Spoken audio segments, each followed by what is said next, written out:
What's up guys, Dan from Techno DC, and today's video is the upgrade of the MacBook Pro's RAM. Now as you can see, I have started off with a very small Phillips screwdriver. I believe the size is like number 0 or number 1, whatever you want to use. There are a couple of screws obviously on the underside of the case. There are 4 at the front, 2 on the side and another 4 on the rear of the case. I started off by undoing the screws on the front of the case, which lengthwise are smaller.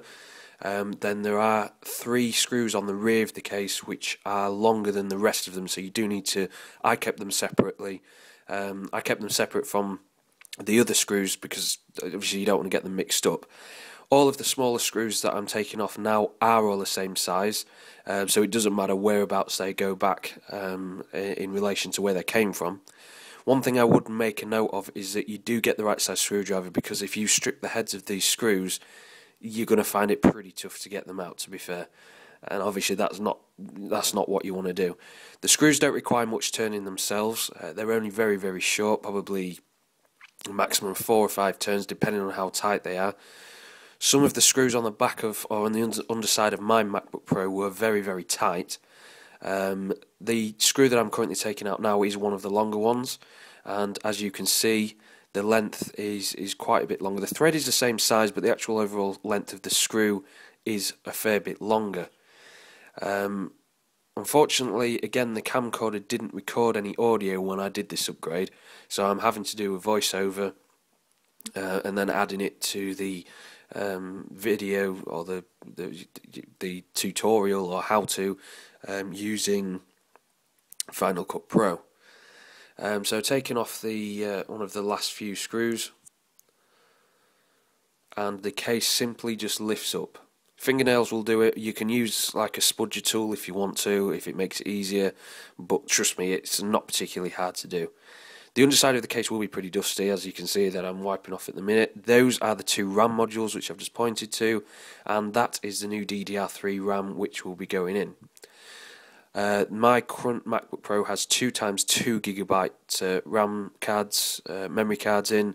I'm replacing one of them with a new 4GB card, which will give me a total of 6GB of RAM. So all I'm going to do is pop the top card off, which are 2 tabs on either side.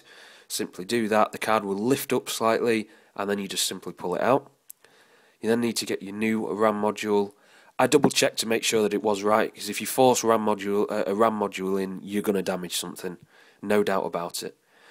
Simply slot it in. It will only go in so far. Don't be too forceful with it, and then simply push it down.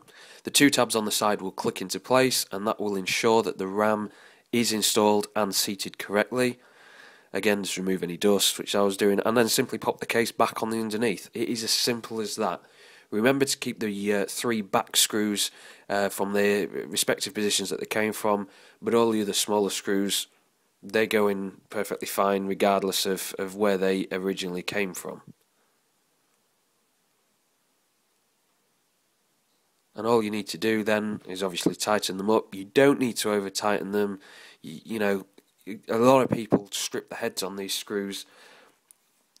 I've never looked online to see if you can actually buy them separately, but I suspect they're pretty hard to come by from Apple. I don't imagine that they stock them separate. But you know, you don't need to go mental with it. It's just so they're just relatively tight. I started off with the screws on the rear of the case, which made things a little bit easier. The case isn't going to move. The underside of the aluminium isn't going to move. Because it does seat inside the rest of the unibody itself. It does help to have a magnetic screwdriver, which the little stubby screwdriver is using wasn't magnetic. Slightly annoying, but it does help to have a magnetic driver. The screws, if you just seat them in the holes, they will just sit in there.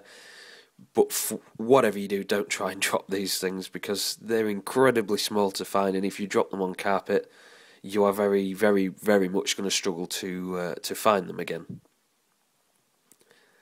So just completing the front screws on the underside of the case. The 3 back screws are in the longer screws. And then there is just, I believe, 2 more screws for the each left and right hand side of the case once this last screw at the front here is completed. It's always a good idea. I probably should have tested that the MacBook actually turned on and didn't have any boot issues with the new RAM setup inside of it before I put the case back on. Some people don't like to do that due to static and things like that, and I would probably recommend laying the MacBook on a cloth. As you can see, it slides pretty easily, but the desk was clean and tidy, and there was nothing on there that would have scratched it in any way, shape or form. So once we've popped the last few screws in the back there, then it will soon be time to turn it on and make sure everything boots up as it should do.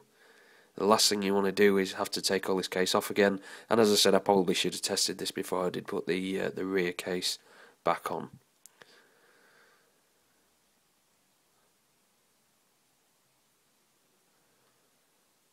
So that is the final of the screws. I believe I changed the screwdriver head there just to get that one in, because I believe that screw that I was trying to get in a second ago was a little bit stripped slightly where the.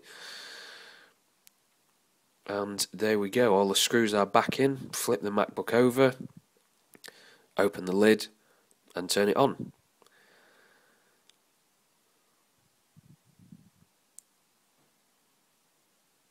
It did chime on first boot as well. Didn't take very long. It was a little bit quicker while booting up. Something that I'm hoping to reduce by even more by upgrading to an SSD drive, which again I will do an upgrade video for, because I feel it's helpful for the people that watch my videos and any newcomers as well that might be struggling how to do it. But there are some great, fantastically good guides online from, I think, the likes of iFixit.com and things like that. They pretty much tear down every product they can get hold of.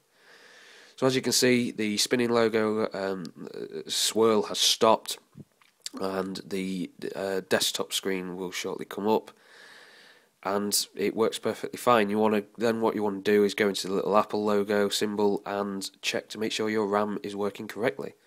Thanks a lot, guys.